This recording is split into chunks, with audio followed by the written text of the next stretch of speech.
되길 바랍니다. 자, 오늘은 시대의 소망 82장 제목이 어찌하여 제목이 어찌하여 우느냐 그런 제목입니다. 우리 김원자 장로님은 살면서 아주 심각하게 울어본 적 있습니까? 많지요. 많아요. 어떨 때 한번 울었는지 한 가지 한번 얘기해 주시겠습니까? 어떨 때 한번 울어봤습니까? 제가 생각날 때. 웃기는 왜 웃습니까? 죄로 인하여 많이 그렇게 울어봤습니까? 예, 오늘 제목이 어찌하여 우느냐 그런 제목인데요. 오늘 우리의 눈물이 어떠한 이유든 우리 주님께서 닦아주시고 치료해 주시기를 소망합니다. 자, 성경 말씀 먼저 현대인의 성경으로 한번 뽑아봤습니다. 오늘 본문은 어딘가 하면은 요한복음 20장입니다. 요한복음 20장. 요한복음 20장을 현대인의 성경을 한번 읽어드리겠습니다. 안식일 다음 날 이른 새벽 아직 어두울 때에 막달라 마리아가 무덤에 가서 보니 무덤을 막았던 돌이 옮겨져 있었다. 마리아는 시몬 베드로와 예수님이 사랑하시던 제자에게 달려가 누가 주님을 무덤에서 가져갔는데 어디에 두었는지 모르겠어요 하였다. 저에게 예수님이 사랑하시던 제자는 누구입니까? 요한. 요한은 요한복음을 기록하면서 자신의 이름 대신에 예수님이 사랑하시던 제자 그렇게 기록했습니다. 그것은 정말 요한의 마음속에서 예수님을 생각하면 자기 자신을 사랑해 주신 참으로 개인적인 깊은 사랑을 예수님에게서 느껴서 아마 그렇게 표현한 것 같습니다. 그래서 베드로와 다른 제자가 무덤을 향해 떠났다. 두 사람이 함께 달려갔으나 베드로보다 다른 제자가 먼저 무덤에 도착하였다. 그는 구부려 못이 천만 있는 것을 보고 안으로 들어가지는 않았다. 그때 뒤따라온 시몬 베드로가 무덤에 들어가 보니 못이 천이 놓여 있었고 예수님의 머리를 쌌던 수건은 모시천과 함께 놓이지 않고 따로 개켜져 있었다. 그제서야 먼저 무덤에 왔던 다른 제자도 들어가 보고 믿었다. 그들은 아직도 예수님이 죽었다가 살아나야 한다는 성경 말씀을 깨닫지 못한 채 집으로 돌아갔다. 그러나 마리아는 무덤 밖에 서서 울고 있었다. 울다가 몸을 굽으려 무덤 속을 들여다보니 흰옷 입은 두 천사가 예수님의 시체를 두었던 곳에 하나는 머리맡에 하나는 발치에 앉아 있지 않겠는가? 천사들이 마리아에게 여자여 왜 우느냐고 물었다. 그래서 마리아는 누가 내 주님을 가져갔는데 어디에 두었는지 모르겠습니다 하고 대답하였다. 이 말을 하고 뒤를 돌아보았을 때 예수님이 거기서 계셨으나 마리아는 그분이 예수님인 것을 몰랐다. 예수님은 마리아에게 여자여 왜 우느냐 누구를 찾느냐 하고 물으셨다. 마리아는 그분이 동산 관리인인 줄 알고 여보세요 당신이 그분을 가져갔으면 어디에 두었는지 말씀해 주세요. 내가 모셔가겠습니다 하였다. 그때 예수님이 마리아야 하시자 마리아는 돌아서며 선생님 하였다. 예수님은 마리아에게 이렇게 말씀하셨다. 나를 만지지 말라. 내가 아직 아버지께 올라가지 않았다. 너는 내 형제들에게 가서 내 아버지도 되고 그들의 아버지도 되시며 내 하나님도 되고 그들의 하나님도 되시는 분에게로 내가 올라간다고 전하여라. 그래서 막달라 마리아는 제자들에게 가서 내가 주님을 보았어요 하며 예수님이 자기에게 하신 말씀도 일러주었다. 그날 저녁 곧 안식일 다음 날인 일요일 저녁에 제자들은 유대인 지도자들이 무서워 문들을 잠그고 모여 있었다. 그런데 갑자기 예수님이 나타나 그들 가운데 서서 다들 잘 있었느냐 하셨다. 현대인의 성경으로 보니까 현대적으로 그렇게 번역해서 일반 성경에는 평안하냐 이렇게 하시는데 여기는 다들 잘 있었느냐 그렇게 인사를 하시고 맞습니다. 자, 왜 현대인의 성경으로 읽어본 것 같아요? 훨씬 좀 표현이 부드럽죠. 또 그 다음에 19절에 나오는 것처럼 현대인으로 성경으로 읽어보면 안식일이 어느 요일인지 이렇게 정확하게 이해할 수 있기 때문입니다. 그래서 성경이 안식일이 어느 요일인지 다툴 필요가 없습니다. 왜냐하면 성경 자체가 안식일 다음 날인 일요일 저녁에 이렇게 나오기 때문에 안식일은 일요일 전날인 토요일이라고 하는 사실을 확인하게 됩니다. 자, 몇 가지 오늘 본문을 기초로 해서 질문을 만들어 보았습니다. 첫 번째는 여러분 생애에서 가장 슬펐던 날은 언제입니까? 시간이 되면 우리가 함께 이야기도 나누고 하면 참 좋겠습니다. 혹은 여러분 생에서 가장 기뻤던 날은 언제입니까? 우리가 한번 되돌이켜 보면 좋겠습니다. 사실 예수님의 부활은 가장 기뻐해야 할 날이었는데 그들은 왜 그렇게 슬프게 울었습니까? 천사들은 어떤 모습으로 나타났습니까? 자, 천사들이 어떤 모습으로 나타났어요? 사람의 모습으로. 왜 사람의 모습으로 나타났을까요? 천사가 인간의 모습을 하고 있었던 이유는 놀라게 하지 않기 위하여라고 본문에 나와 있네요. 그렇죠. 자, 천사들이 모습 그대로 오면 그 영광의 광채에, 그죠? 사람들이 아마 까무러칠지 모르겠습니다. 마태복음 보면 의인들은 아버지 나라에서 해와 같이 빛나리라 그런 표현이 있습니다. 그래서 우리도 우리 주님이 오시는 날 우리의 이 썩어질 육체를 벗고 우리의 몸이 예수님의 부활의 몸처럼 그렇게 변화되어지면 우리의 몸도 아마 천사들의 영광의 몸처럼 우리 주님의 부활의 몸처럼 그렇게 변화되어져서 그렇게 춥지도 덥지도 그렇게 하는 그렇지 않은 정말 늙지도 병들지도 않은 그런 몸을 입게 될 것입니다. 자, 왜 제자들은 부활의 소식을 듣고도 믿지 못했을까요? 분명히 여자들이 내가 예수님을 보았다고 그렇게 이야기를 했는데 왜 믿지 못했을까요? 여기 보니까 제자들이 부활을 믿지 못했던 것은 예수님의 부활이 그들이 예상했던 것과는 너무나 달랐기 때문이다라고 하는 이유와 그들이 어떤 예상을 했는데 그래요?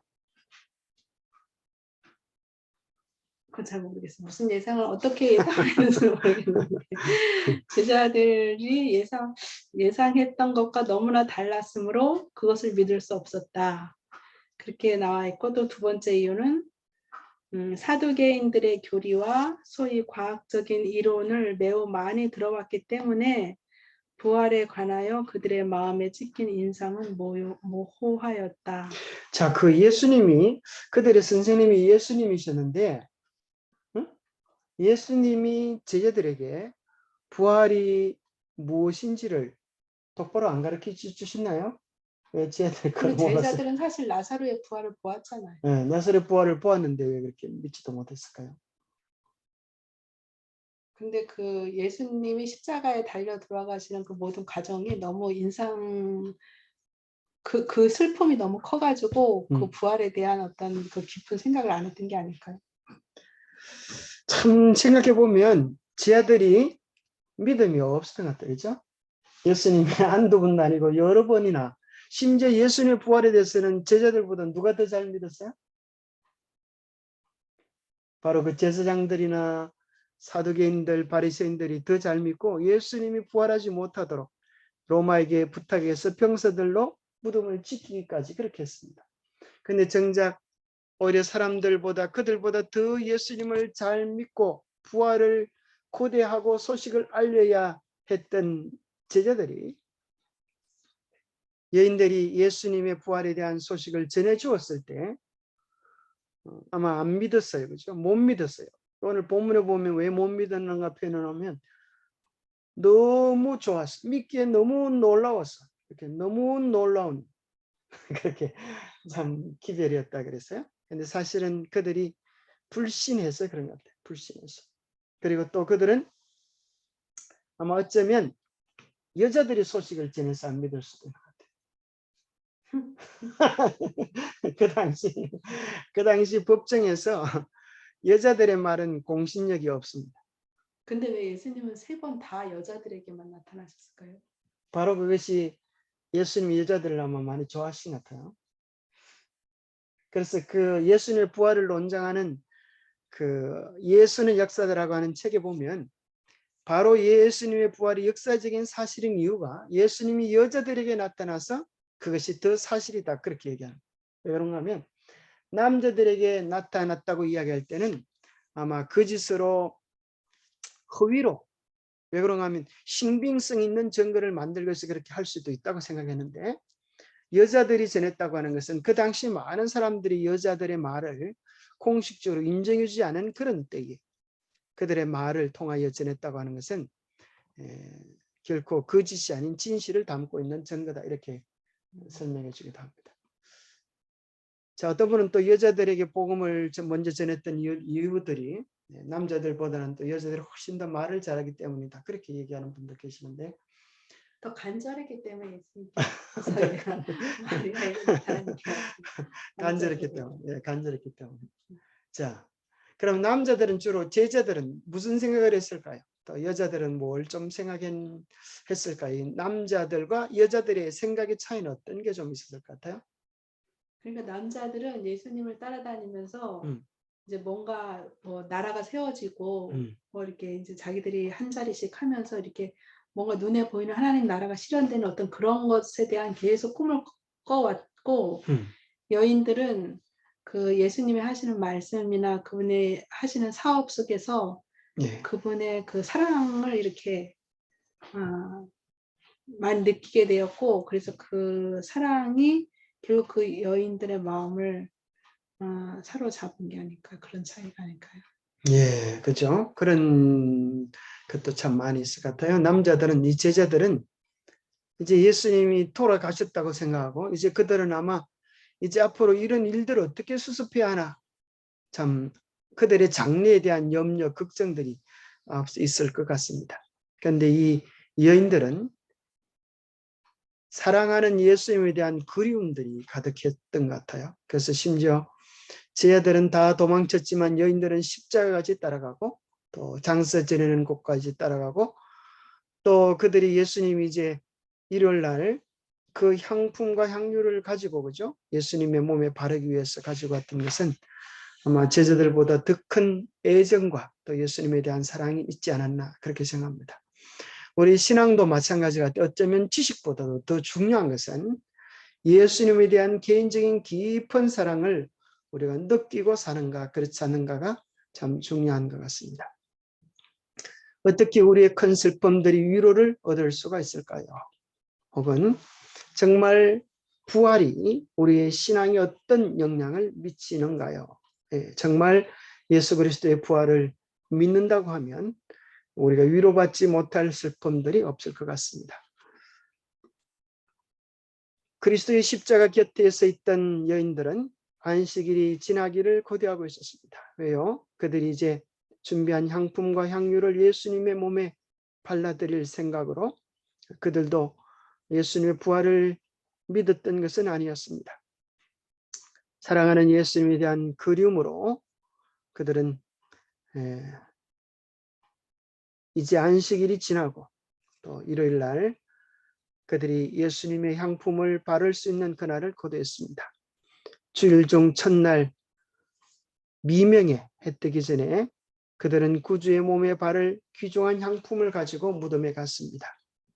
그들은 예수님이 죽은 자들 가운데서 이런 날이 나시리라고는 생각지도 못했습니다. 희망의 태양은 지고 어둠이 저희 마음을 뒤덮었습니다. 걸어가면서 그들은 그리스도의 자비스러운 사업과 위안의 말씀들을 회상했습니다. 그러나 그들은 내가 다시 너희를 보리라 하신 그분의 말씀은 기억하지 못했습니다. 자, 이 당시 여인들의 심정은 어땠을까요? 근데 이 여인들은 사실 금요일 날 예수님이 시신을 그 요셉 아리마대 요셉과 예. 니고데모가 그 향품 해가지고 그 바위로 된 무덤에 안치하고 굉장히 큰 돌을 굴러서 그 입구를 막는 걸 다 보고 들어갔잖아요. 예. 그럼에도 불구하고 어떻게 향품을 준비해서 발라야 되겠다고 하는 생각을 하고 향품을 들고 무덤으로 갈까요? 그러게 큰 돌을 그저 어떻게 굴러야 될까 하는 그런 현실적인 문제보다도 그들의 마음속에는 어떻게 예수님께 발라드려야 되겠다는 그 간절한 마음이 그렇게 앞섰던 것 같아요. 그죠? 어떤 뭐 현실적인 논리적인 그런 것보다도 그들의 마음, 그것이 먼저였지 않나 그 생각합니다. 하실 말씀 있으세요? 그러니까 이 여인들이 이성에 따라서 삶을 산 게 아니고 마음에 움직이는 어떤 그런 것을 따라서 살아가는 사람들이었다고 하는 그 한 면을 여기서 보게 되는 것 같아요. 그렇죠. 자, 1번 문제입니다. 이제 그런 어려움들을 보게 되죠. 저희가 돌을 옮길 수 없다는 것을 알면서도 저들의 길을 계속해 나아갔다. 그런데 갑자기 하늘이 영광으로 환하여졌는데 그 빛은 떠오르는 태양에서 발산되는 빛이 아니었다. 땅이 진동했다. 그들은 큰 돌이 굴려진 것을 보았다. 무덤은 비어 있었다. 이 모습을 보고 깜짝 놀랐겠죠. 빛이 환하게 비춰지고 땅이 진동하고 무덤을 막았던 큰 돌이 굴려진 것을 보게 되었습니다. 여인들은 모두 다 같은 방향에서 무덤을 향해 온 것이 아니었다. 막달라 마리아가 제일 먼저 무덤에 이르러 돌이 옮겨진 것을 보고 제자들에게 알리려고 급히 달려갔다. 그동안에 다른 여인들이 왔다. 무덤 주위에는 빛이 비치고 있었으나 예수님의 시체는 그곳에 없었다. 그곳에서 우물쭈물하고 있을 때에 그들은 갑자기 저희가 홀로 있지 않다는 것을 알았다. 그럼 정확히 예수님이 부활하신 시간은 언제일까요? 해 뜨기 전이죠. 미명. 지금 네. 이 여인들이 해 뜨기 전에 미명에 찾아왔잖아요. 네. 그 오기 전에, 여자들이 오기 전에. 그 정확한 시간은 알 수 없죠. 시간이 기록 안 됐으니까. 여자들이 오기 거의 바로 전에 예수님이 네, 바로 부활하신 전에. 예. 자, 여기서 이제 막달라 마리아는 무덤에 돌이 굴려진 것을 보고 바로 제자들에게 달려갔습니다. 그리고 이제 다른 여자들이 예수님의 무덤 가까이 다가갔습니다. 보니까 아마 막달라 마리아는 혼자 음. 무덤에 왔던 것 같아요. 그래갖고 무덤 비어진 거 보고 막 그 베드로한테 얘기하려고 달라갔고 그 외에 다른 여인들이라고 할 때는 그 이제 몇 명의 여인들이 같이 왔던 것 같아요. 예. 빛나는 옷을 입은 한 청년이 무덤 곁에 앉아 있었다. 그는 바로 돌을 굴려낸 천사였다. 그는 이 예수님의 친구들을 놀라게 하지 않기 위하여 인간의 모습을 하고 있었다. 그러나 그의 주위에는 하늘의 영광의 빛이 비치고 있었으므로 여인들은 두려워하였다. 아까 봤던 말씀이네요.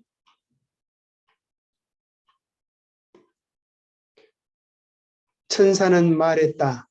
너희는 무수호 말라. 십자가에 못 박히신 예수를 너희가 찾는 줄을 내가 아노라. 그가 여기 계시지 않고 그의 말씀하셨는 대로 살아나셨느니라. 와서 그의 누우셨던 곳을 보라. 또 빨리 가서 그의 제자들에게 이르되 그가 죽은 자 가운데서 살아나셨다라. 그들은 다시 무덤 속을 들여다보고 또 다시 놀라운 소식을 듣는다. 거기에는 인간의 모습으로 나타난 다른 천사가 있었다. 그는 말하기를 어찌하여 산자를 죽은 자 가운데서 찾느냐. 여기 계시지 않고 살아나셨느니라. 갈릴리에 계실 때에 너에게 어떻게 말씀하신 것을 기억하라. 이르시기를 인자가 죄인의 손에 넘겨 십자가에 못 박히고 제3일에 다시 살아나야 하리라 하셨느니라 라고 이야기를 해 주었습니다. 어찌하여 산자를 죽은 자 가운데서 찾느냐. 여기 계시지 않고 살아나셨느니라. 얼마나 복되고 놀라운 소식입니까? 그분은 살아나셨다. 그분은 살아나셨다. 여인들은 이 말을 여러 번 반복했다. 이젠 향료가 필요 없다. 구주는 죽어 계시지 않고 살아 계시다. 자, 예수님이 돌아가신 줄 알았는데, 그리고 그들은 예수님을 위하여 무언가 해드려야 된다고 생각했는데, 이제 새로운 사실을 발견한 것입니다. 예수님이 살아나시고 예수님을 위하여 그들이 하려고 했던 모든 수고는 이제 의미가 없어졌습니다. 그들은 정말 이 가슴 벅찬 사실을 마음에 새기고 수없이 예수님이 살아나셨다, 이 사실을 되풀이했을 것 같습니다. 이것은 참으로 우리가 일제히의 침략 속에서, 압제 속에서 해방되어진 기쁨, 또 사랑하는 가족들이 헤어졌다가 다시 만났던 그 기쁨보다도 더 크고 놀라운 기쁨을 그들에게 안겨주었을 것입니다. 예수께서 자기의 죽음을 말씀하시면서 다시 살아나리라고 말씀하신 것을 그들은 이제야 기억할 수 있었습니다. 그날은 이 세상에서 얼마나 경이로운 날인가. 그 여자들은 무서움과 큰 기쁨으로 빨리 무덤을 떠나 제자들에게 알게 하려고 다름질을 하였습니다. 어쩌면 이 여인들처럼 우리도 만약 성경에 기록되어져 있는 마지막 사건들이 우리 눈앞에 진행되어질 때 우리가 배웠던 말씀들을 제때 잘 기억할까 모르겠어요. 예수님이 정말 영광에 오시는 그 감동스러운 장면을 보면 정말 우리의 마음속에 얼마나 우리가 상상했던 것보다 더 크고 놀라운 감동 속에 젖어질까 생각이 듭니다. 마리아는 그 기쁜 소식을 듣지 못했다. 그는 사람이 주를 무덤에서 가져다가 어디 두었는지 우리가 알지 못하겠다는 슬픈 기별을 가지고 베드로와 요한에게로 갔다. 제자들은 급히 무덤에 달려가 마리아의 말이 사실인 것을 발견하였다.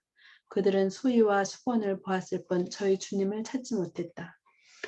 요한과 베드로가 이제 막달라 마리아의 이야기를 듣고 막달라 마리아와 함께 쫓아서 이제 무덤으로 갔을 것입니다. 누가 달리기가 빨랐어요? 요한. 근데 왜 요한이 먼저 들어가지 못하고 베드로가 먼저 들어갔어요? 베드로가 더 대담했나 보다. 그렇죠? 그러나 여기에는 그분이 살아나셨다는 증거가 있었다. 수인은 아무렇게나 버려진 것이 아니었다. 주의 깊게 객혀 있었고 제자리에 있었다. 요한은 보고 믿었다. 여러분, 요한이 보고 뭘 믿었을까요? 예수님의 부활. 어떻게 부활을 믿을 수 있었을까요? 예수님을 따라다니면서 요한은 예수님이 얼마나 질서 있고 또 그분의 행하시는 모든 일들 속에서 그분의 지나간 자리를 알 만큼 요한은 예수님을 눈여겨보았던 거 아닐까요? 예, 요한은 예수님을 어느 제자보다도 깊이 알았습니다. 만약 누군가가 시체를 훔쳐갔다고 하면 예수님을 묶었던 이 모든 천들은 없어졌을 것입니다. 혹은 아무렇게나 던져졌을 것입니다.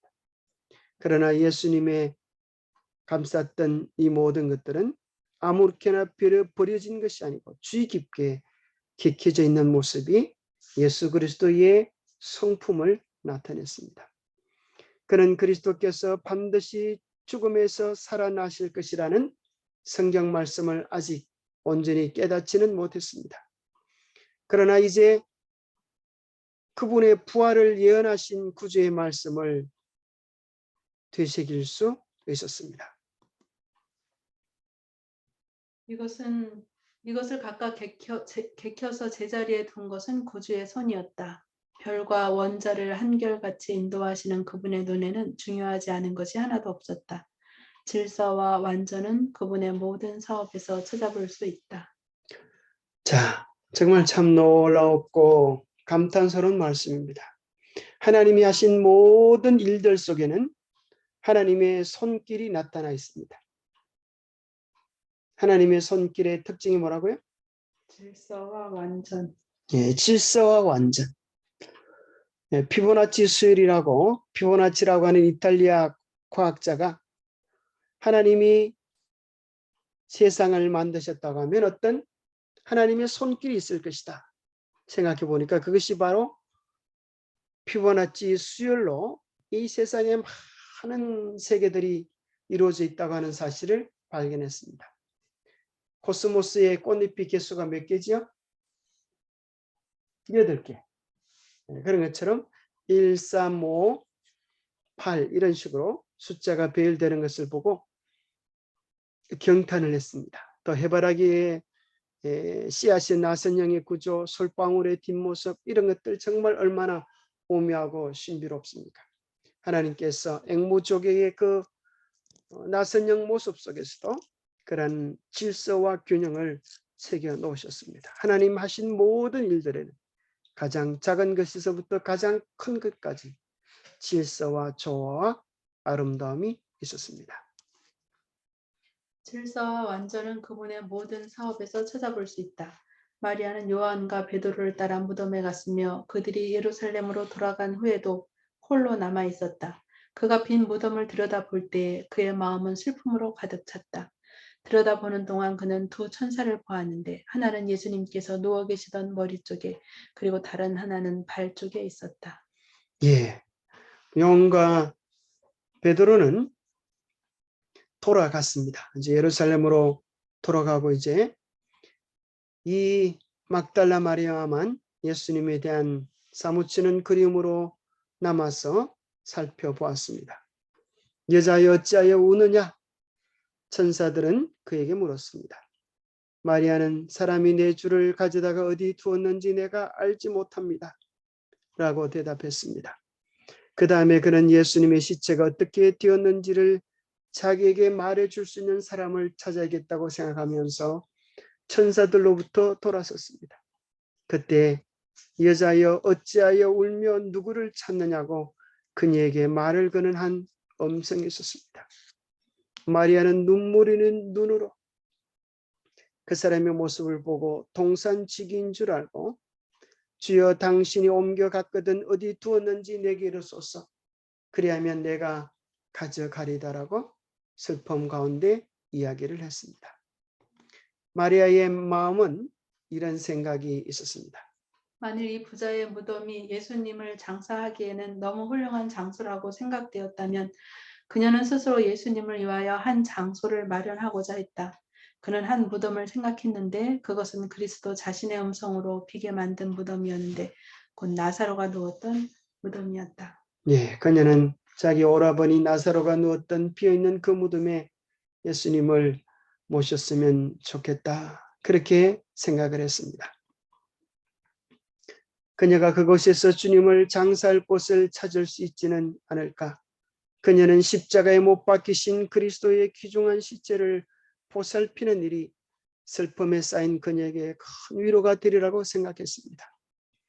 그러나 예수께서는 이제 당신의 낯익은 음성으로 마리아야 하고 친히 부르셨습니다. 그제서야 마리아는 자기에게 말씀하시는 분이 낯선 사람이 아님을 알았습니다. 늘 자기를 불러주시던 그 친근한 예수님의 음성임을 그녀는 깨달았습니다. 뒤를 돌아보았을 때 그녀는 살아계신 그리스도가 자기 앞에 계심을 알게 되었습니다. 그녀는 얼마나 기뻤을까요?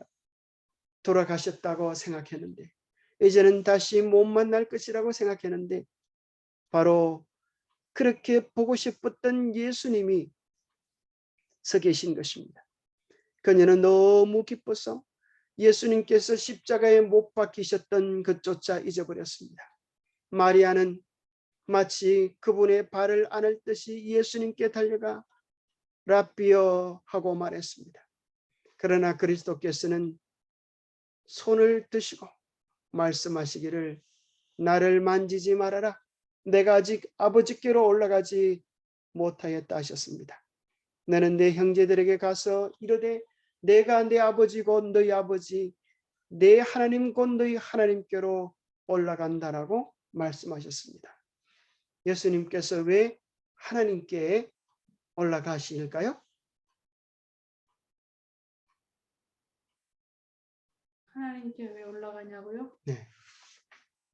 여기 나오죠. 6번 한번 읽어주세요.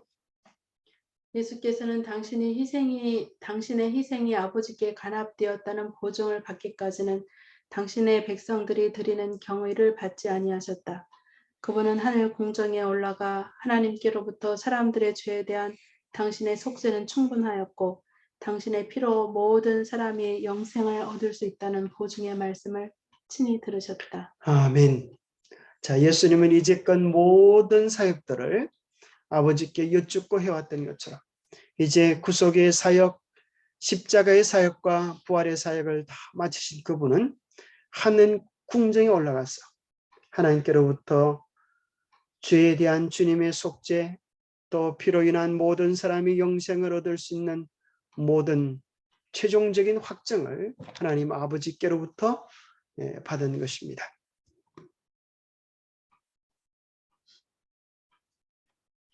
아버지께서는 그리스도와 맺은 언약을 인정하시고 회개하고 순종하는 자들을 받으시며 당신의 아들을 사랑하시는 것처럼 그들을 사랑하실 것이다. 그리스도께서는 그분의 사업을 완성하시고 사람을 정금보다 희속해 하며 모빌의 순금보다 희귀케 하리로다고 하신 그분의 언약을 성취시켜야만 했다. 자, 우리는 여기서 예수님께서 하늘로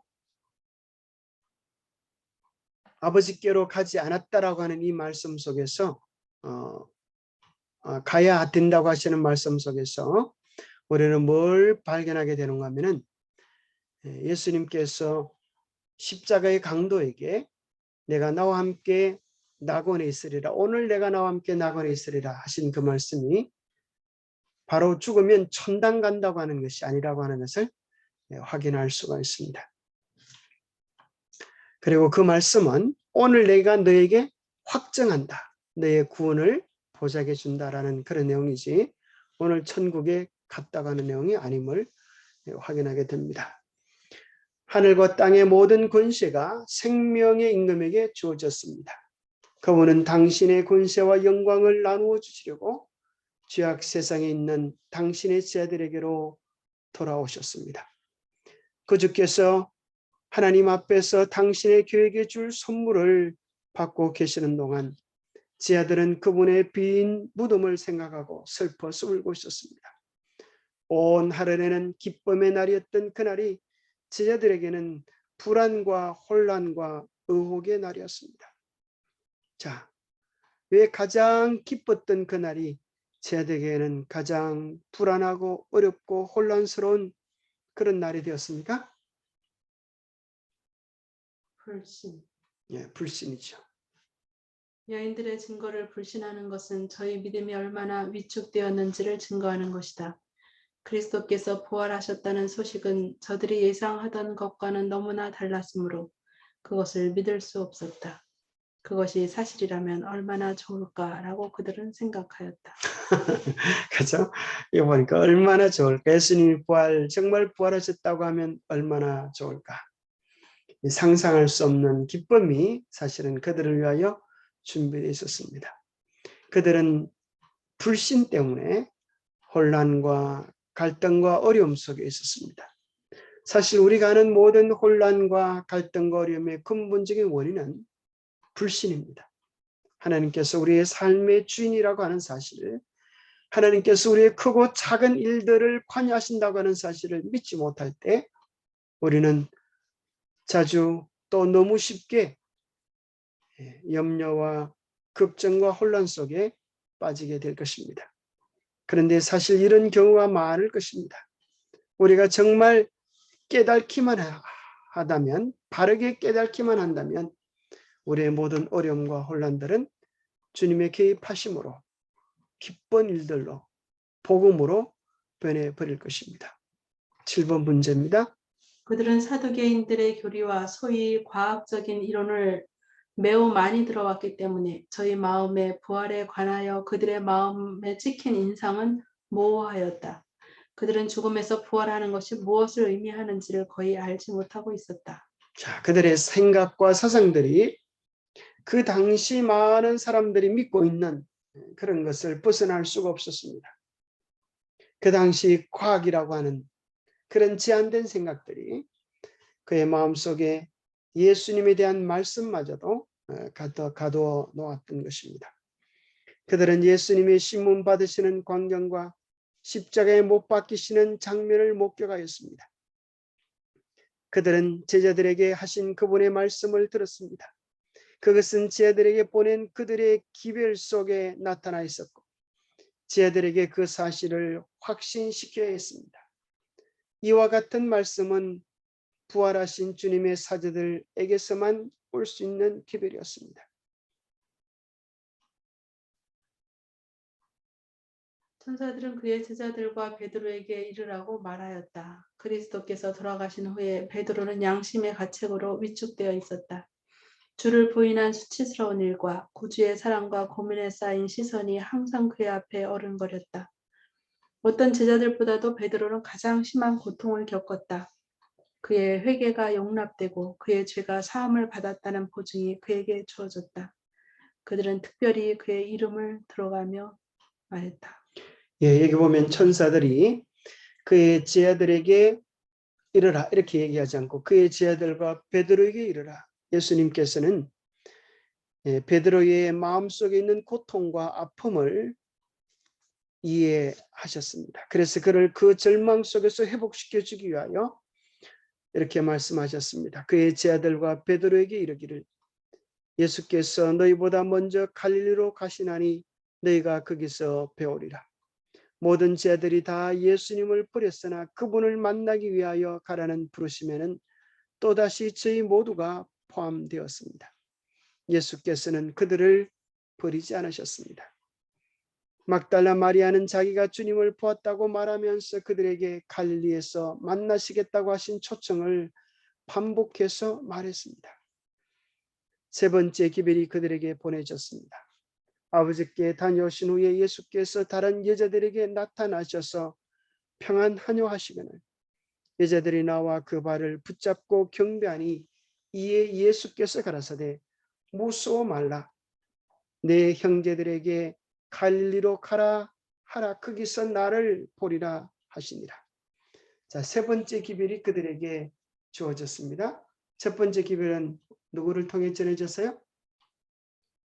첫 번째, 두 번째 여자들을 통하여 전해지고 막달라 마리아를 통하여 전해지고 이제 세 번째는 예수님이 하늘 아버지께 보고를 하고 오셔서 그 하늘에 갔다 오신 예수님을 만난 제자들이 여자들이 또 예수님을 만난 그 사실을 제자들에게 전해주게 됩니다. 그럼 예수님이 하루 만에 아버지에게 갔다 오셨어요? 예, 금방 갔다 오시죠. 근데 예. 여기서 그 예수님이 첫 번째 그 기별을 전하라고 했던 여인에게 기별을 전하라고 했던 그 천사들이었고 두 번째는 마리아였는데 마리아에게 예수님 친히 나타나셨을 때는 아직 아버지께로 가지 않았을 때잖아요. 근데 마리아를 만나 보시고 예수님이 갔다 오셔서 세 번째 이제 그 여인들에게 또 다시 나타나셨네요. 네. 부활하신 후에 세상에서 하신 그리스도의 최초의 사업은 제자들에 대한 당신의 쇠하지 않는 사랑과 친절을 그들에게 확신시켜주는 일이었다. 예, 예수님께서 부활하신 후에 하신 가장 중요한 일 가운데 한 가지는 그들에 대한 사랑을 다시 한번 확신시켜주는 일이었습니다.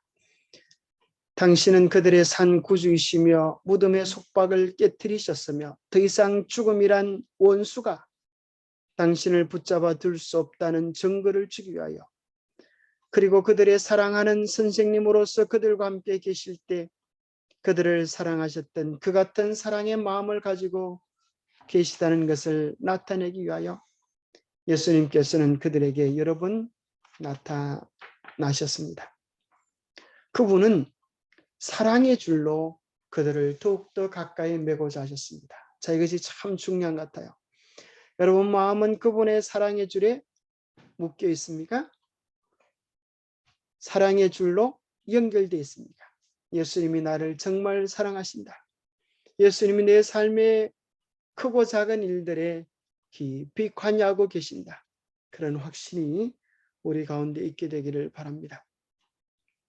그분은 말씀하시기를 가서 내 형제들에게 이르기를 그들이 갈릴리에서 나를 만나리라 하셨다. 매우 명확하게 주신 이 약속을 들었을 때에 제자들은 당신의 부활에 대하여 예언하신 그리스도의 말씀을 생각하기 시작했다. 그러나 아직도 그들은 기뻐하지 않았다. 그들은 의심과 혼란을 물리칠 수 없었다. 여자들이 저희가 주님을 보았다고 말했을 때에 제자들은 믿으려 하지 않았다. 그들은 여인들이 환상을 본 줄로 생각하였다. 재난에 잇따라 또 재난이 밀려오는 것처럼 보였다. 그들은 주일 중 6째 날에 저들의 주님이 운명하신 것을 보았고 그 다음 주 첫째 날에 주의 시체가 없어진 것을 발견했다.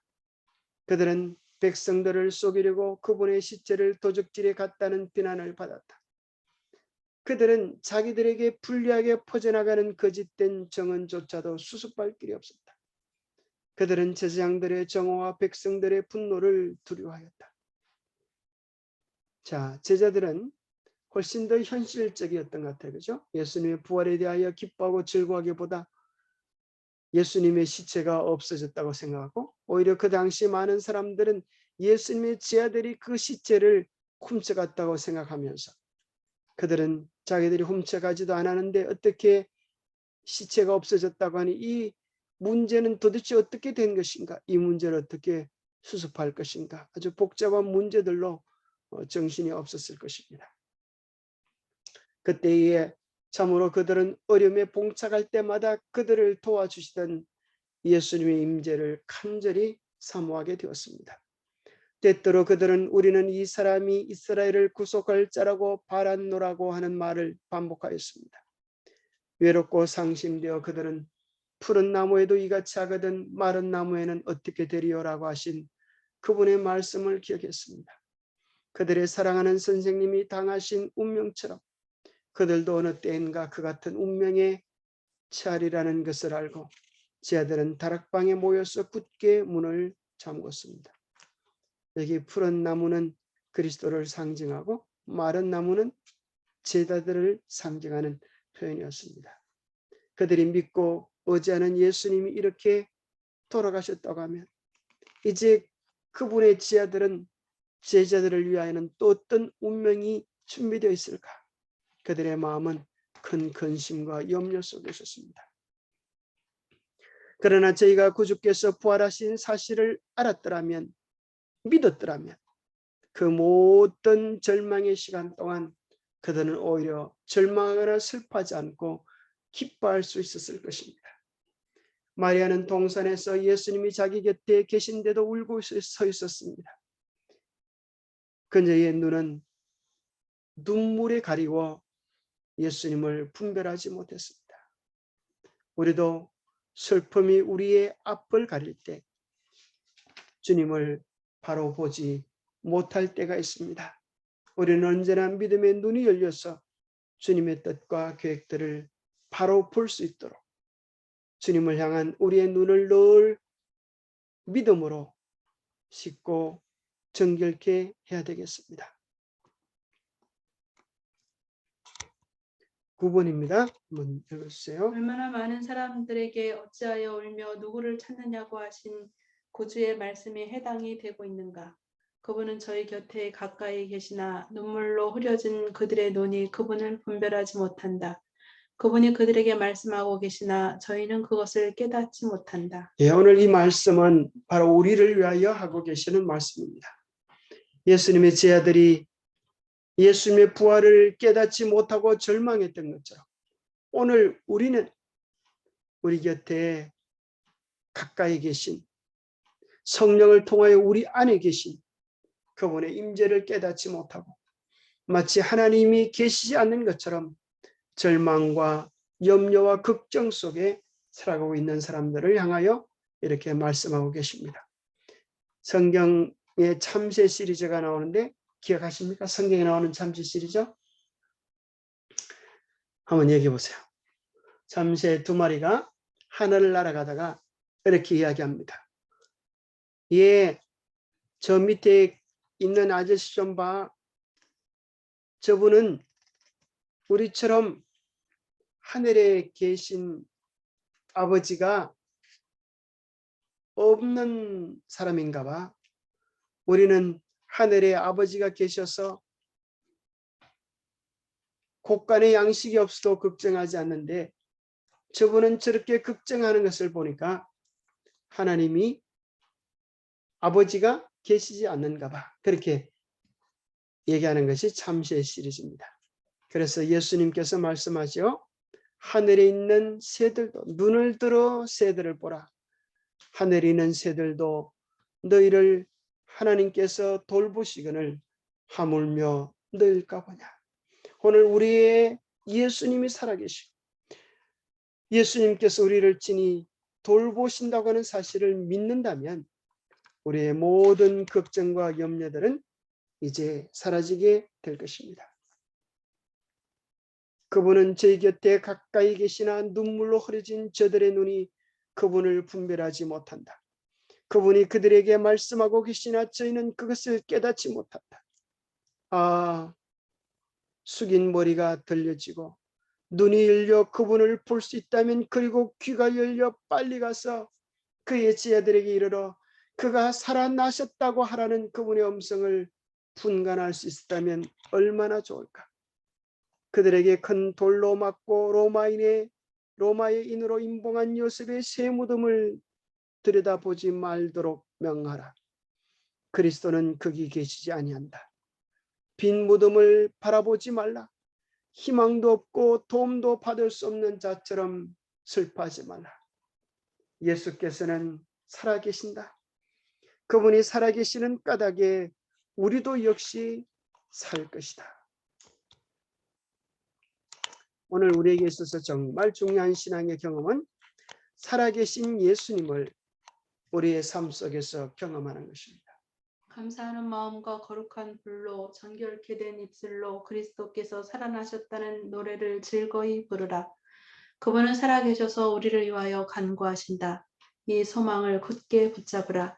그리하면 그것이 확실하고 믿을 수 있는 닷과 같이 영혼을 붙잡을 것이다.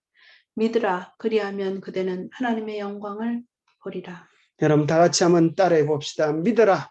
믿으라. 그리하면 그대는 하나님의 영광을 보리라. 그대는 하나님의 영광을 보리라. 이것이 얼마나 분명한 약속입니까? 하나님의 약속, 성경에 나와 있는 약속들을 우리가 믿고 붙잡고 주장할 수 있게 되기를 바랍니다. 성경에 있는 어떤 약속을 여러분 좋아하십니까? 내가 세상 끝날까지 너희와 항상 함께 있으리라. 얼마나 좋은 약속입니까? 또 이런 약속이 있습니다. 내가 너희를, 그가 친히 말씀하시기를 내가 너희를 결코 버리지 아니하고 너희를 떠나지 아니하리라. 얼마나 좋은 약속입니까? 평안을 너에게 끼쳐노니 곧 나의 평안을 주노라 하신 약속도 있습니다. 두려워하지 말라. 내가 너와 함께함이니라. 놀라지 말라.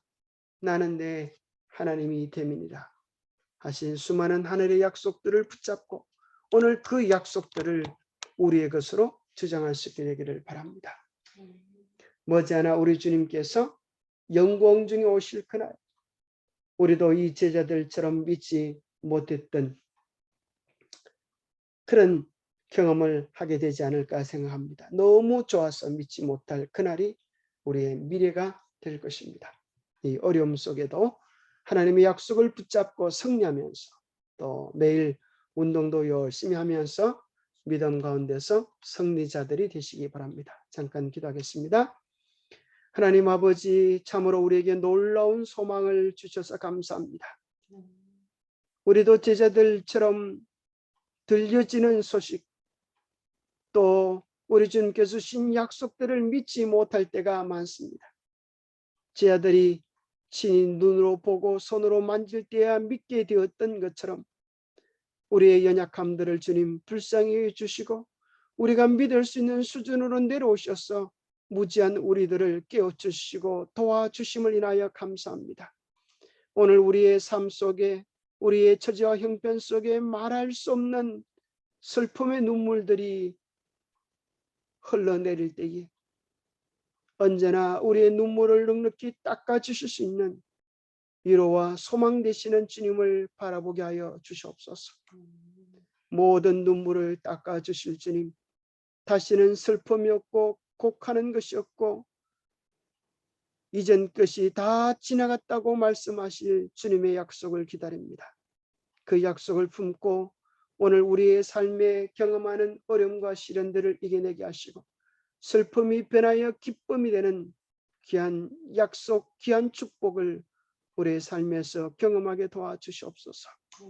매일 예수님을 품음으로 예수님으로 인하여 오늘 이 현실의 어려움들을 이겨낼 수 있는 힘을 얻게 우리 모두에게 복 주시옵기를 우리 주 예수 그리스도 이름 의지하여 간절히 간구하옵나이다. 예, 감사합니다.